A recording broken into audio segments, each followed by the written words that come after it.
ناظرین، نورانی خبروں میں آپ کا خیر مقدم ہے۔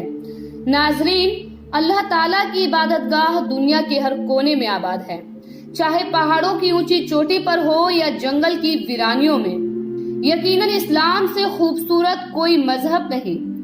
ہر شے پر قابض اللہ تبارک و تعالیٰ بڑا مہربان اور نہایت ہی رحم والا ہے۔ بے شک اللہ کے سوا کوئی معبود نہیں۔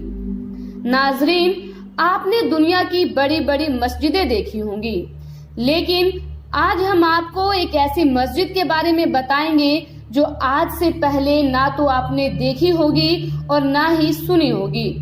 اونچی اونچی میناروں والی آپ نے کئی مسجدوں کو دیکھا اور ان کے بارے میں سنا ہوگا۔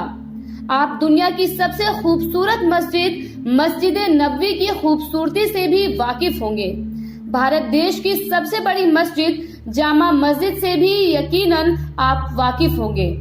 اپنے رہسے کے لیے پوری دنیا میں چرچا بٹورتی مغل کال میں بنی دلی کی فیروز شاہ کوٹلہ سے بھی آپ واقف ہوں گے۔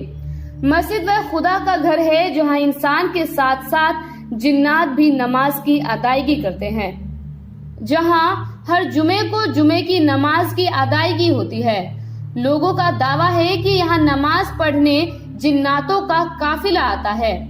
ناظرین، یہ بات تو ہم سبھی جانتے ہیں کہ مغل کال میں اس دیش میں کئی ساری مسجدیں بنوائی گئی تھی، لیکن آج ہمارا لاپرواہ رویہ ہم سے ہمارا حق چھینتا جا رہا ہے۔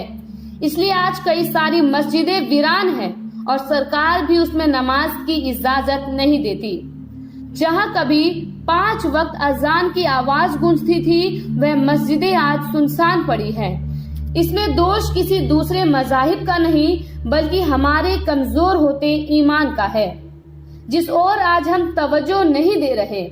لیکن دنیا میں ایک ایسا ملک بھی ہے جس نے اسلام کا پرچم بلند کیا ہے۔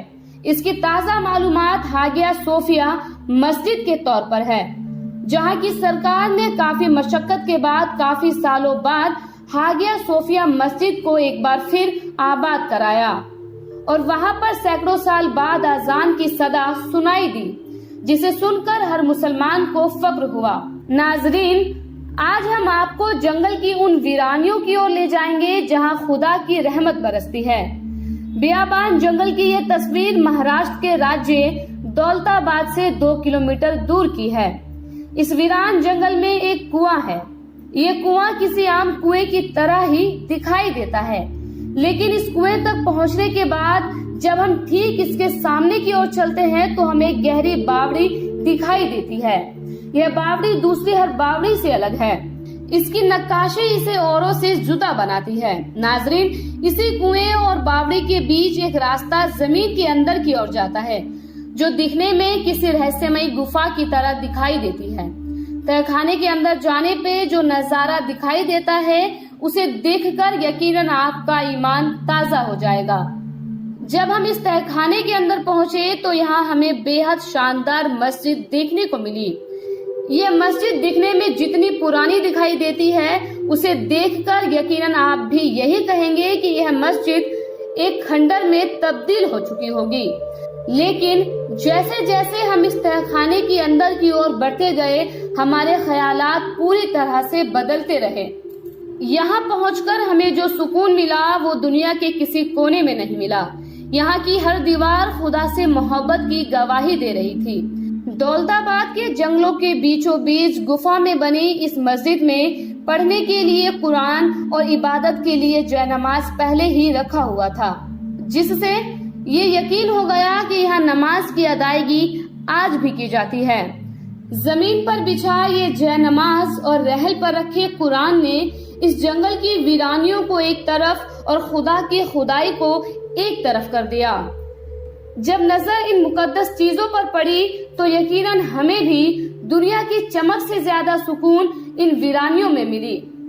یہ مسجد کافی سالوں پرانی ہے، جس سے یقیناً یہ اندازہ لگایا جا سکتا ہے کہ یہ مسجد بھی مغل کال میں ہی بنائی گئی ہوگی۔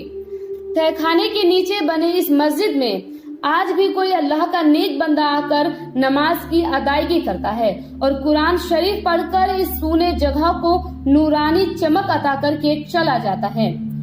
ناظرین، نورانی خبروں کے ذریعے ہم آپ کو اس طرح کی خبروں اور اللہ کے کرم سے واقف کراتے رہتے ہیں، لیکن آج کی اس ویڈیو کے ذریعے ہم آپ سے گزارش کرتے ہیں کہ اگر آپ کے آس پاس بھی ایسی کوئی مسجد ہے تو ایسی مسجدوں میں جا کر نماز کی ادائیگی ضرور کریں، چاہے ایک وقت کی ہی کیوں نہ کریں۔